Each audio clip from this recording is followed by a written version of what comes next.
बिस्मिल्लाहिर्रहमानिर्रहीम। अस्सलाम वालेकुम जनाब, मां आहियां इंसाफ़ मेमन तव्हांजे मुंहिंजे सिंधी चैनल सम्झायो सघर।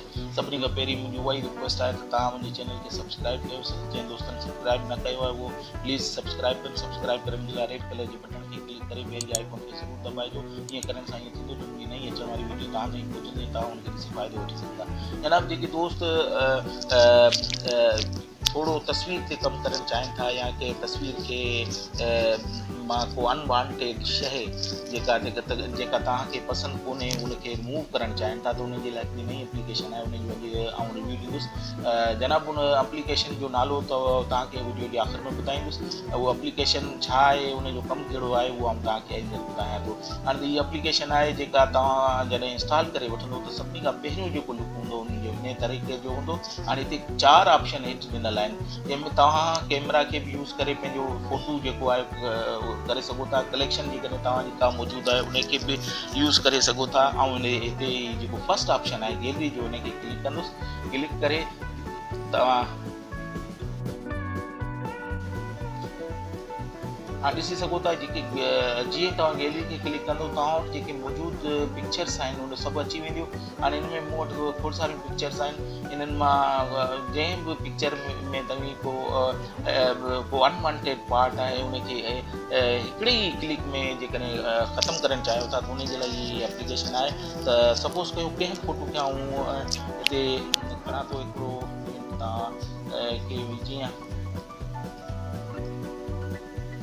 ही फोटो आहे, हिन इमेज खे आउं सिलेक्ट कयां थो, थोड़ी देरि में ही इमेज अची वेंदो। हाणे हिते ही इमेज आहे, हिन में जेको हेठियां ही काशिफ रिंद यूट्यूब जो लिखियलु आहे। सपोज़ कयो आउं हिनखे रिमूव करणु चाहियां थो त कीअं कंदुसि। उनजे लाइ हेठि ऑप्शन जेके तव्हां ॾिसो पिया, जंहिंमें ब्रुश आहे, लेज़र टूल आहे, इरेज़र आहे। सेटिंग में तव्हां वञी हिन जी साइज़ खे घटि वधि करे सघो था। हिते आउं ब्रुश टूल खे इस्तेमालु करियां थो। ब्रुश टूल खे खणी जीअं ई हिन ते आउं ही सिलेक्ट कंदुसि। हाणे मथे तव्हां ॾिसो पिया त उहा सॼी पोज़ीशन ॾेखारे पियो। हिनखे थोरो तव्हांखे तवजह सां जेकॾहिं हिनखे कंदो त हिनखे सिलेक्ट कयो, जंहिं पार्ट खे अनवांटेड पार्ट जेको आहे जंहिंखे तव्हां रिमूव करणु चाहियो था तस्वीर मां, उनखे सिलेक्ट करे ऐं प्रोसेस जो जेको बटण आहे हिनखे क्लिक कंदो त तव्हां थोरी देरि में ॾिसंदव त हीउ सॼो रिमूव थी वेंदो।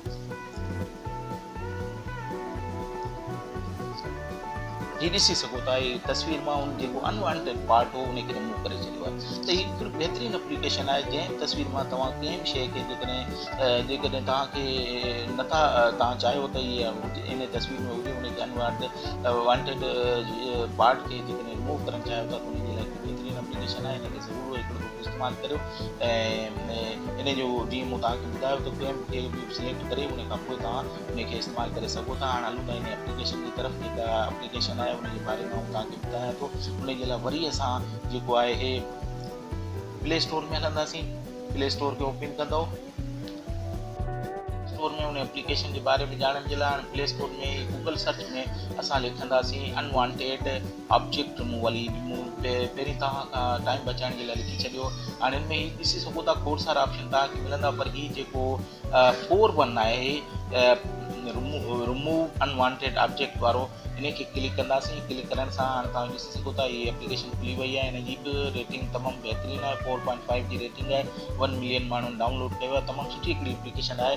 जेकॾहिं तव्हां पंहिंजी कंहिं तस्वीर मां अनवांटेड पार्ट खे रिमूव करणु चाहियो था त इन खां वधीक बहितरीनु एप्लीकेशन तव्हांखे कोन मिलंदी। इन सां गॾु आउं अॼु वीडियो खे ख़तमु करियां थो, पर ख़तमु करण खां पहिरीं मुंहिंजी रिक्वेस्ट आहे त मुंहिंजे चैनल खे प्लीज़ सब्सक्राइब कयो। सब्सक्राइब करण जे लाइ रेड कलर जे बटन खे क्लिक कयो ऐं बेल जे आइकॉन खे ज़रूरु दॿाइजो। ईअं करण सां ईअं थींदो जो मुंहिंजी हर नई अचण वारी वीडियो जी नोटिफिकेशन तव्हां ताईं पहुचंदी, तव्हां ॾिसी उनखे फ़ाइदो वठी सघंदो। मुंहिंजे वीडियोज़ खे लाइक ऐं शेयर करण न विसारींदा।